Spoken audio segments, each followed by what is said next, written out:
요즘 우리가 계속해서 묵상하고 있는 소아시아 7교회는 지상에 실존했던 교회들이고, 동시에 우리와 같이 이 세상 한가운데서 음녀를 따르지 않고 어린 양 예수 그리스도를 따라 믿음을 지키려고 하는 하나님의 사람들의 공동체입니다.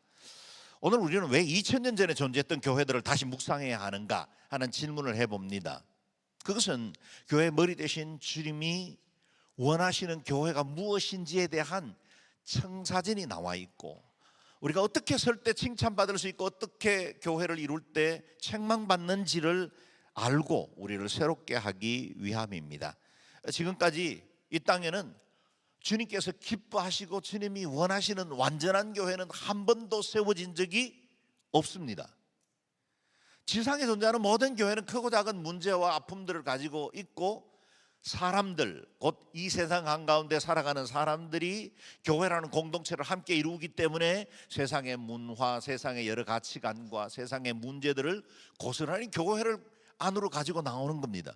뿐만 아니라 교회에 속한 성도들 각 개인들도 상처도 있고 썬뿌리도 있고 우리에게도 온전하지 못한 여러 가지 삶의 모습들, 모난 성품들 있기 때문에 교회 공동체는 그 어느 순간에도 그 어디에도 완전한 적이 한 번도 없었습니다.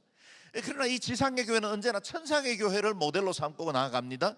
우리는 지속적으로 하나님 기뻐하시는 바로 그 교회, 더 처치의 꿈을 가지고 하나님이 우리에게 원하시는 그 뜻을 이루어 나가는 자로 쳐서 복종시키고 더 온전함으로 나아가는 존재로, 그래서 가도 위에 서 있는 교회, on the way, 가도 위에 서 있는 교회로서 우리는 지속적으로 하나님 기뻐하시는 교회를 향해 나아가는 것입니다. 우리가 7교회 묵상을 계속 이어가는 중에 우리 자신의 교회됨을 돌아보고 더욱더 하나님 기뻐하시는 온전한 교회로 세워질 수 있도록 우리를 쳐서 복종시키고 서로 사랑과 선행을 격려함으로 하나님 기뻐하시는 교회로 세워질 수 있게 되기를 바랍니다. 그리고 저와 여러분의 교회가 우리 주님이 찾으시는 바로 그 교회가 되기를 주의 이름으로 축원합니다. 아멘. 오늘은 빌라델비아 교회를 향하신 주님의 말씀을 묵상합니다. 빌라델비아 교회는 서머나 교회와 함께 7교회들 중에 책망을 하나도 받지 않은 채 칭찬만 받은 2교회 중에 하나입니다. 7절 말씀을 읽어봅니다. 시작. 너는 빌라델비아 교회 사자에게 이렇게 쓰라.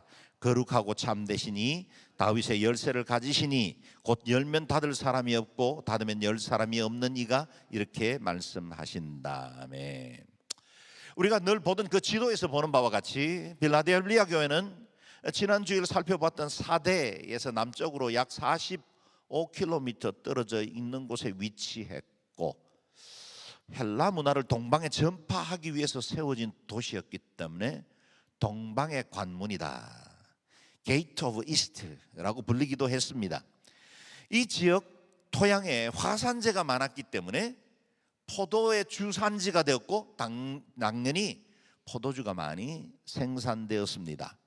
이 도시의 수호신도 술의 신이었던 디오니시우스, 로마로 표현하면 바카스가 이 도시의 수호신이었습니다. 이 도시의 방탕과 향락을 짐작해 볼 수 있는 대목이죠. 빌라델비아는 작은 아테네라 불릴 만큼 수많은 신전들이 서 있었던 도시였습니다. 결코 그 도시 한가운데 살아가는 성도들은 신앙을 지키기가 쉽지 않는 환경이다라는 사실을 알게 됩니다. 그럼에도 불구하고 그 교회는 주님께 칭찬받는 교회가 되었습니다. 우리는 환경의 영향을 받습니다. 환경이 우리에게 미치는 영향 아무리 강조해도 지나치지 않죠. 그러나 환경이 모든 걸 결정하지는 않습니다. 동일한 환경, 동일한 상황을 살아가면서도 어떤 사람들은 그것이 하나님 앞에 마치 폭풍이 불 때 독수리가 날개치며 최고의 경지까지 올라가는 것처럼 자신의 인생도 믿음도 새로워지는 믿음의 사람들이 있는가 하면, 또 어떤 사람들은 오히려 이 일로 인해서 좌절하고 낙담하고 땅바닥에 꼬꾸라져 내둥댕이 치는 그런 삶도 산단 말이죠. 동일한 환경이에요. 비슷한 사건을 만나는데 사람들마다 해석과 그것을 풀어가는 방식이 다를 수 있다는 겁니다. 환경은 중요합니다. 그러나 믿음으로 우리가 바로 서 있으면 이 세상 우리가 얼마든지 이겨나갈 수 있다는 겁니다. 세상이 다 타락해도 믿음의 사람은 언제나 존재했습니다. 경건한 소수들을 통해서 하나님은 그분의 거룩하심을 이루시고 주의 뜻을 이루어가고 계신다는 겁니다. 저와 여러분이 그래서 여러 가지 환경들, 우리 가정의 환경들, 내 개인의 환경, 문제, 그리고 이 국가적인 여러 어려움들 작지는 않지만 그것에 영향을 안 받는 건 아니지만 오늘도 눈을 들어 왕이신 하나님, 우리를 다스리시고 통치하시고 우리에게 궁극적으로 영광 받으시는 그 주님을 온전히 바라볼 수 있게 되기를 바랍니다. 이 빌라델비아 교회도 기원이 알려져 있지는 않습니다. 아마도 사도 바울이 사역했던 에베소 교회를 중심으로 복음이 전파됐을 겁니다. 아시아 지방에 사는 모든 유대 사람들과 그리스 사람들이 주의 말씀을 듣게 되었다라고 말씀하시는 걸 보면 그때 아시아 지역에 속해 있는 많은 지역으로 하나님의 복음이 전파되었다는 사실을 알게 되고, 또 예수 믿어 거듭난 사람들은 그 안에 있는 이 복음 때문에 견딜 수가 없어서 자기의 마을로 돌아갔을 때 사람들에게 복음을 전했고, 그 전해진 사람들이 하나 둘씩 모여들기 시작하면서 교회를 구성했고, 그 교회들 중에 하나가 역시 빌라델비아 교회였을 것이라는 겁니다.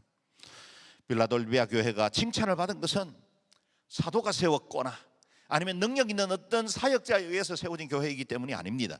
요즘처럼 영상과 서적과 수많은 기독교 자료들이 있고 우리 교회처럼 체계적인 양육 프로그램이 있기 때문에 그들이 주님께 칭찬받는 교회로 세워진 것도 아닙니다.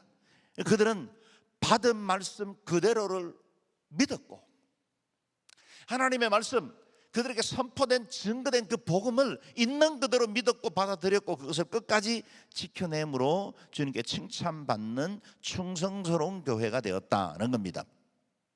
지금도 튀르키예 알라쉐이르 동네에 방문하면 6세기에 건축된 기둥만 남아있는 성요한 교회를 볼 수 있습니다. 이 유적을 보면 빌라델비아 교회가 얼마나 큰 교회였는지 짐작해 볼 수 있습니다.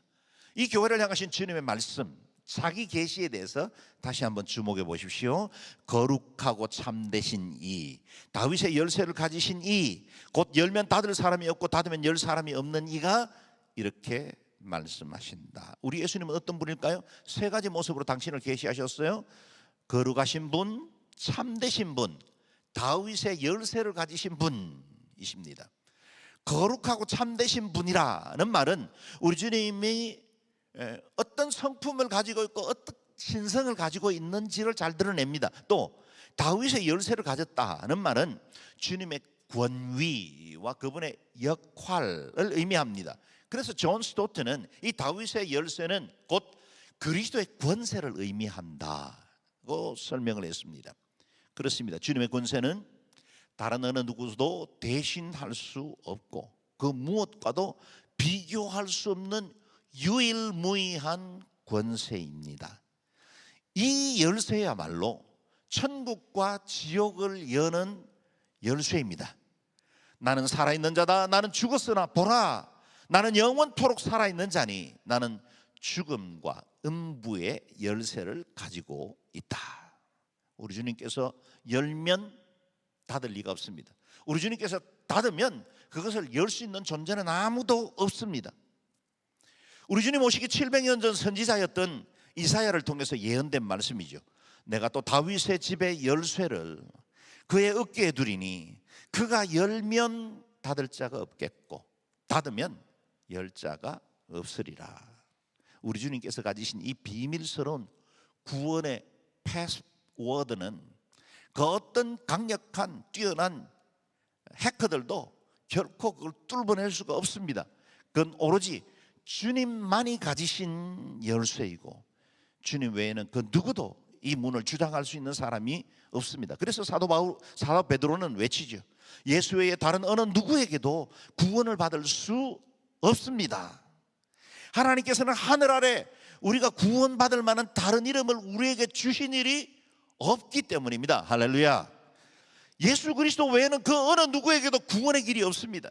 그분이 구원을 주장하십니다. 그러므로 예수의 이름에 있는 그 권세를 소유한 사람들만 천국을 누릴 수 있습니다. 이 천국 열쇠를 가지신 분이 저와 여러분의 구주가 되시고 우리 교회의 머리가 되는 줄로 믿습니다.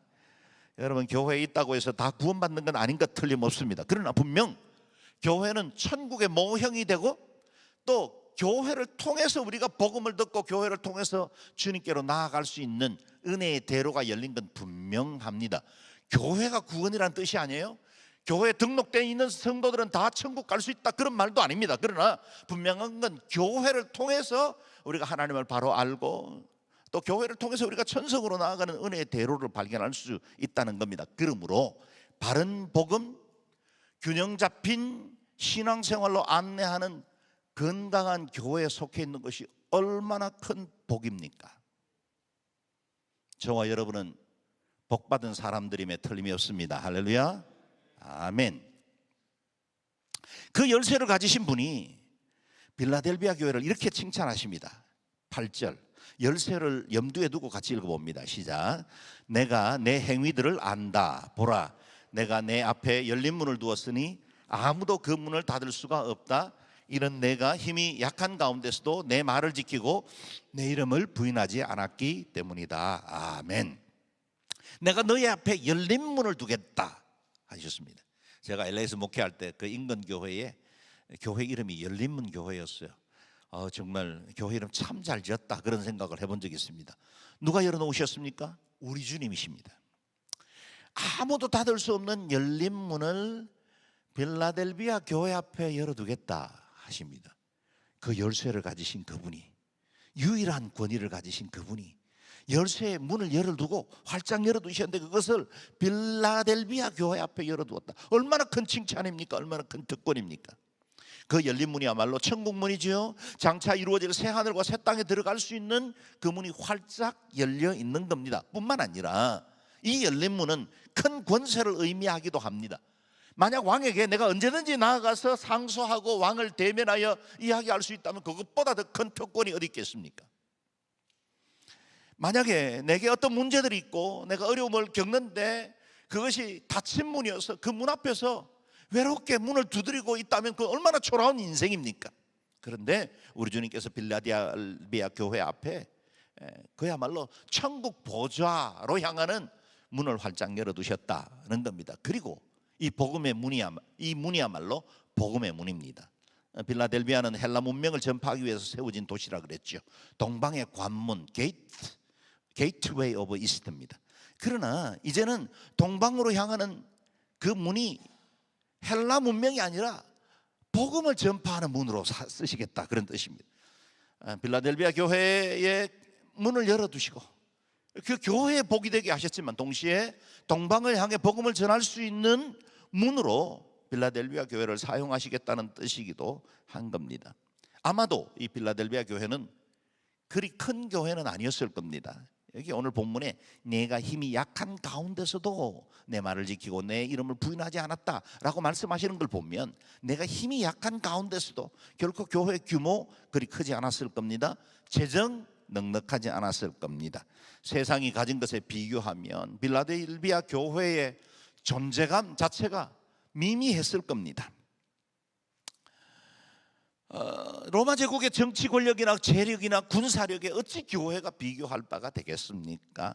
헬라 문명, 그리스 문명이 자랑하는 사상과 철학과 교육, 문명에 어찌 교회가 비견할 수나 있겠습니까? 여러분, 우리 교회들이 때로는 우리 중에 뛰어난 사람들도 있고 학문적으로 아니면 정치적으로 경제적으로 사람들에게 두각을 나타내는 사람들이 있지만 그렇다고 해서 세상이 가지고 있는 이 파워와 교회가 가지고 있는 파워 어찌 비교할 수 있겠습니까? 비교되지 않습니다. 그런 가운데서도 교회는, 그리고 성도는 주님의 말씀을 지켰고 주의 이름을 결코 부인하지 않았다는 겁니다. 교회는 세속에 예속된 존재가 아닙니다. 반복할까요? 저와 여러분이 속한 이 교회는 세상의 권세에 예속되어 있지 않습니다.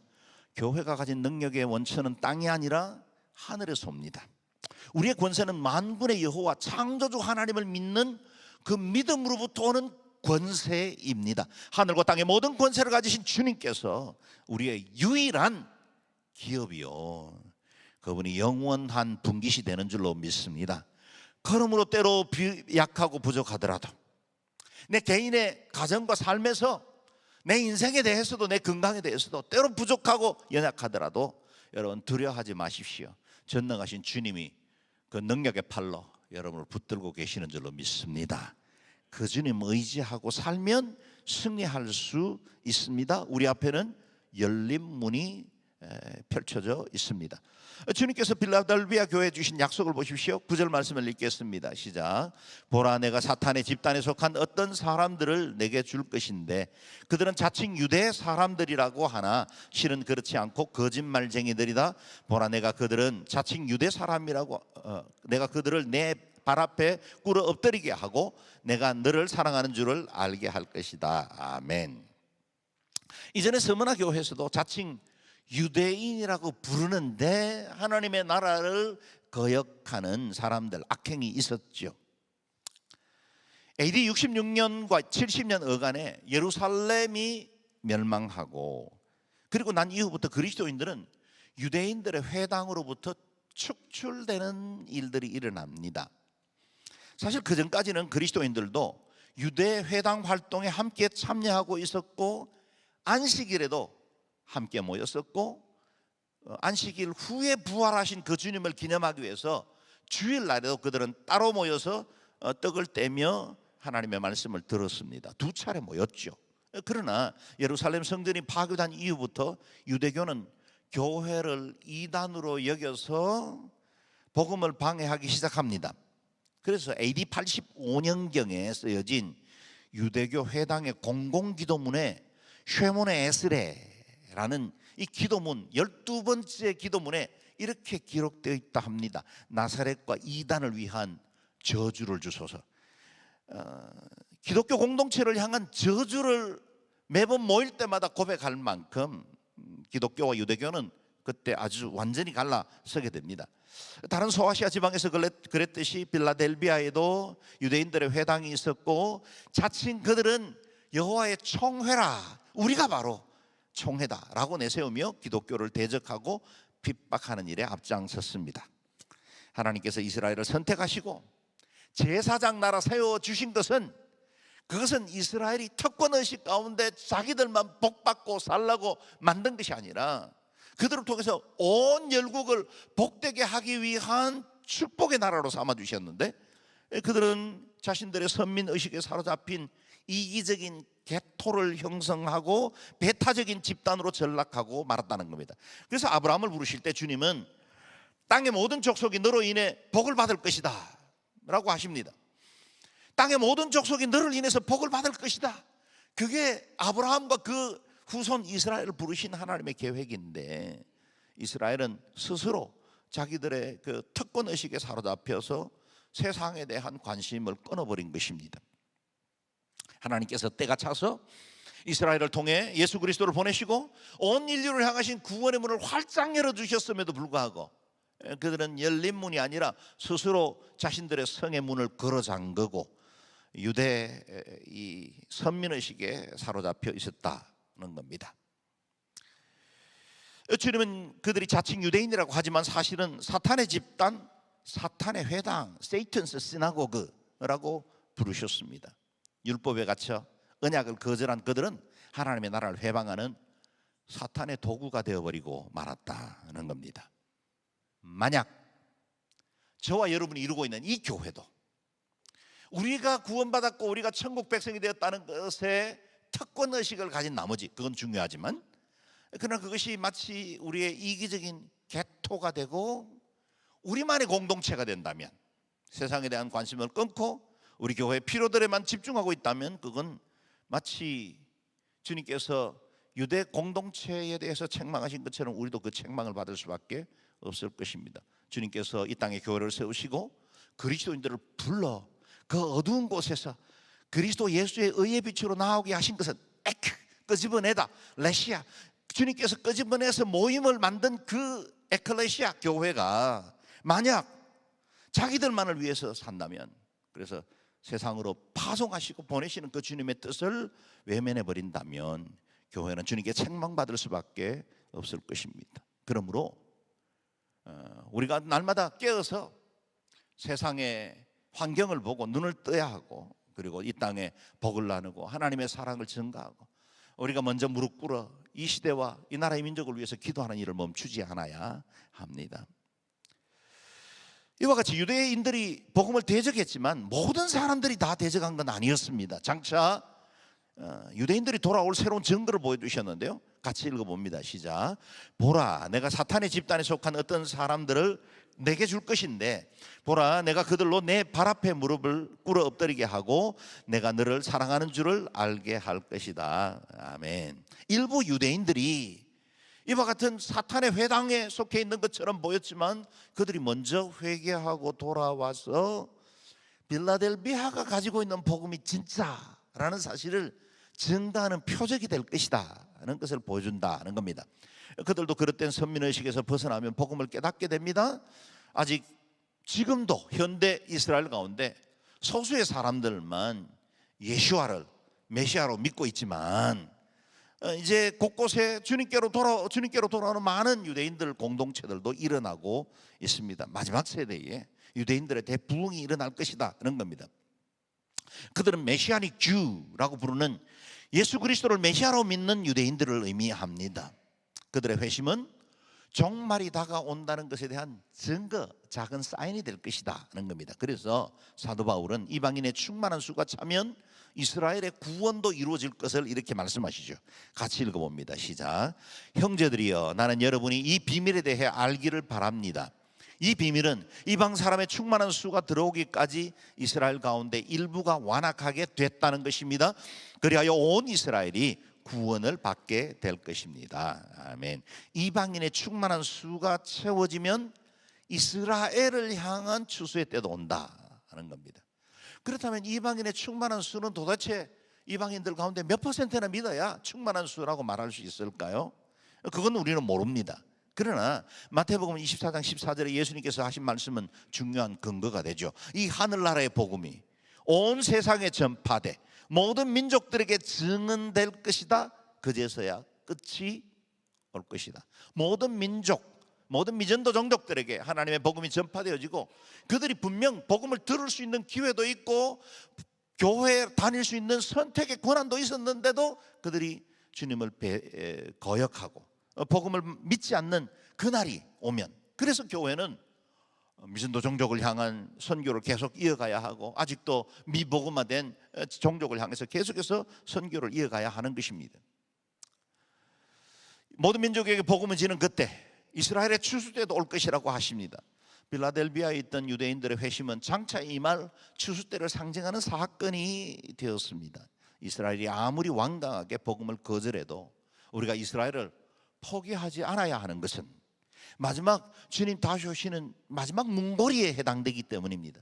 지금 이스라엘이 중동 사태에서 이렇게 큰 문제를 일으키고 또 그들이 도덕적이지 않는 세계 평화 질서를 깨는 일들을 한다 할지라도 우리가 정서적으로 유대인들이 가까워서 그들의 편을 드는 게 아니라, 그래서 무슨 집회할 때 이스라엘 깃발을 들고 나와야 되는 것이 아니라 하나님께서 이스라엘의 마지막 구원을 이룰 수 있도록, 그래서 그릇되고 악한 모든 정권이나 잘못된 지도자들을 주님께서 폐하시고 이스라엘의 새로운 구원의 역사가 이루어질 수 있도록 우리는 기도하는 일을 멈추지 않아야 합니다. 하나님은 그들에게도 구원의 길, 열린 문을 열어두셨기 때문입니다.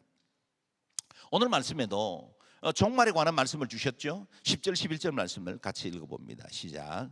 내가 내 인내의 말을 지켰으니 땅 위에 사는 사람들을 시험하기 위해 온 세상에 시험이 닥칠 때 나도 너를 지켜줄 것이다. 내가 속히 오리니 내가 가진 것을 굳게 잡아 아무도 내 면류관을 빼앗지 못하게 하여라. 아멘. 빌라델비아 교회는 지금까지 핍박 중에도 인내하며 믿음을 잘 지켜냈습니다. 칭찬받을 만합니다. 잘해왔습니다. 그러나 온 세상을 향한 더 큰 심판의 날이 올 것이라는 말씀을 주시면서 경고하고 있습니다. 땅 위에 사는 사람들의 믿음을 시험하기 위한 심판의 날, 최후의 심판이 있다는 겁니다. 그 날을 맞이하더라도 그들이 두려워할 필요는 없습니다. 주님께서 그들을 지켜주시기 때문이죠. 오늘 말씀하신 것처럼 우리가 믿음을 잘 지키면 주님께서 우리를 지켜주십니다. 할렐루야. 우리가 믿음을 잘 지키면 주님께서 우리를 지켜주십니다. 여러분, 요한계시록에 앞으로도 우리가 묵상하게 될 7인, 7대접, 7나팔 재앙들 두려워하지 마십시오. 그래서 땅의 3분의 1이 망하고 또 불로 뒤덮이고 수많은 사람들이 죽고 그런 재앙들이 있을 겁니다.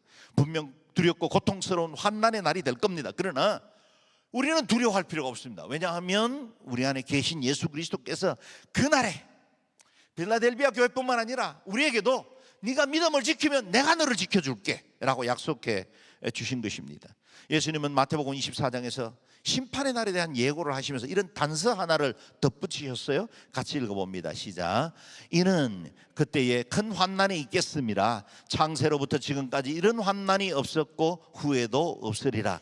그 날들을 감하지 아니하면 모든 육체가 구원을 얻지 못할 것이나 그러나 택하신 자들은 위하여 그 날을 감하시리라. 아멘. 그날 끔찍한 창세 이후에 이전에 없었던 그 엄청난 환난의 날이 오겠지만 그러나 택하신 자들을 위해서 주님께서 보호의 영역을 만드시고 그 환난의 날을 감하여 주시겠다 하신 것입니다. 택하신 사람들도 물론 견디기 쉽지 않는 날이 될 겁니다. 그 때문에 주님은 택하신 자들을 위하여 그 날을 감하여 주시고 주님께서 완전한 때에 다시 오실 것입니다. 여러분, 주님이 정한 그때는 너무 늦은 때는 존재하지 않습니다. 내가 속히 오리니 말씀하십니다. 이 속히 오시겠다는 그 주님이 2000년이 지난 지금도 아직 오지는 않았습니다. 그러나 우리가 느끼기에 드디 이렇게 느껴지는 것 뿐이지 우리 주님의 시간은 언제나 정확하고 완전하십니다. 열린 문을 두시고 예수 믿지 않는 한 사람 한 사람 하나의 미전도 종족이라도 더 주께로 돌아오고 이스라엘에게 복음화될 때까지 주님이 기다리시고 그리고 아직은 문을 열어두고 기다리시는 겁니다. 하나님의 긍휼에 따라 문은 열려 있습니다. 보십시오. 지금은 은혜 받을 만한 때요. 지금은 구원의 날입니다. 지금은 은혜 받을 만한 때, 지금은 구원의 날이기 때문에 주님께서 열린 문을 두시고 더 많은 영혼들이 주께로 돌아올 수 있도록 복음을 전할 수 있도록 기회의 시간을 주시는 것입니다. 그러므로 한 사람이라도 더 구원 얻도록 복음을 전해야 할 그리스도인과 교회의 사명을 잊지 않아야 합니다. 주님 오시기 전까지 믿음을 가진 우리에게 요구하는 명령 하나가 있었지요.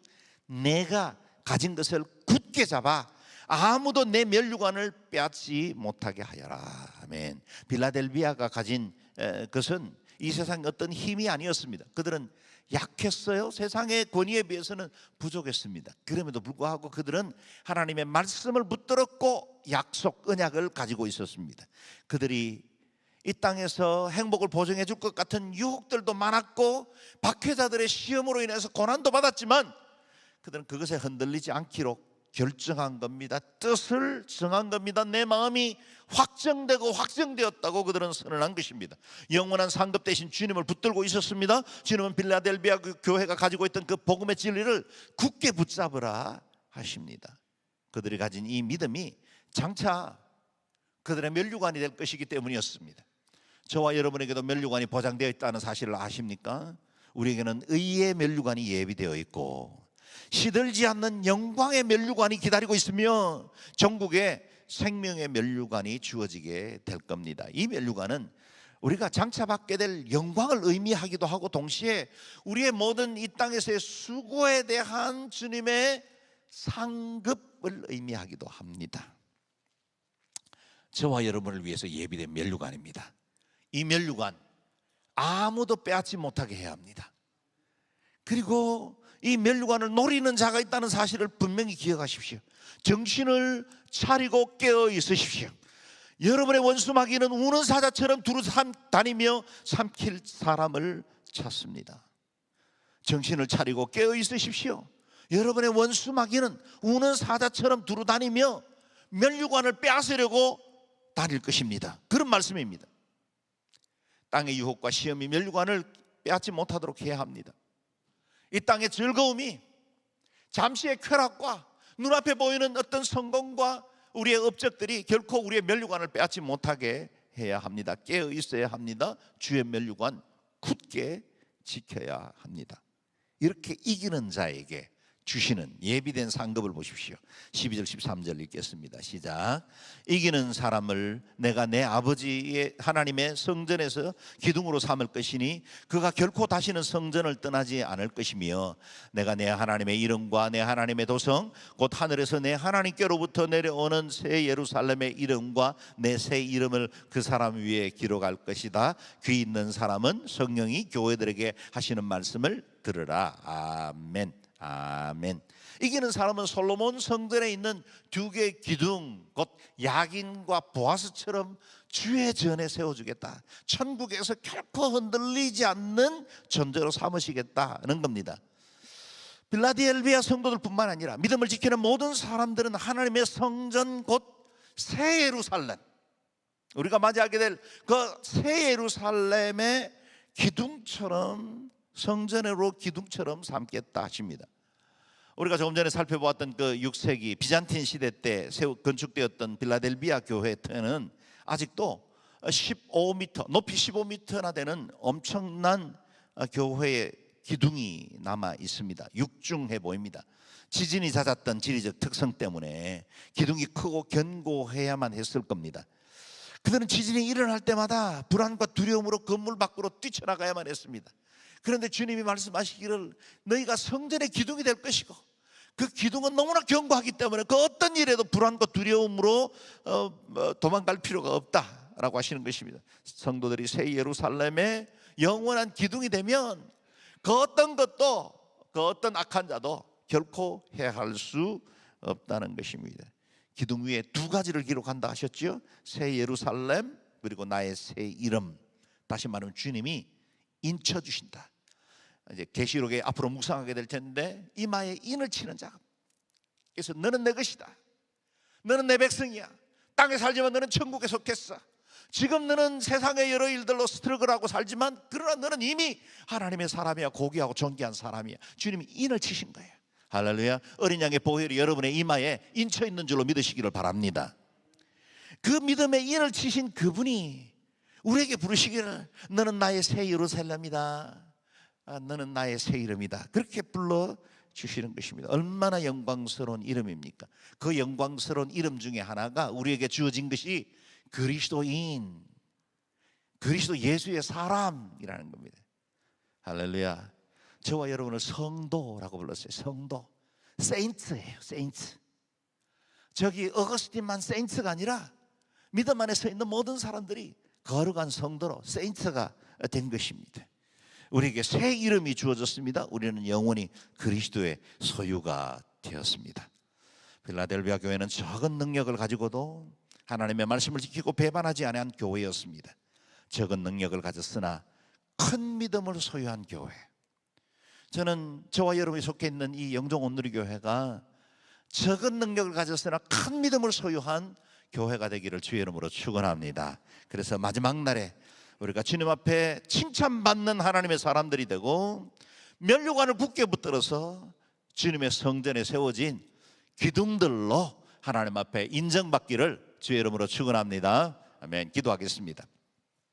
기도할 때 하나님, 저희도 빌라델비아 교회와 같은 칭찬을 받기를 원합니다. 우리도 믿음의 견고히 서게 해주시고 어떤 환경 어떤 상황 앞에서도 큰 믿음을 가지고 하나님 이 땅에 믿음으로 도전하고 승리해 나갈 수 있도록 은택을 베풀어 주옵소서. 새 예루살렘과 새 이름을 주시는 그날까지 하나님 믿음으로 다름질하고 주의 그 거룩하신 뜻을 이루나가게 하시고 우리의 면류관 굳게 붙들게 하여 주옵소서. 주의 이름 한번 부르고 기도하겠습니다.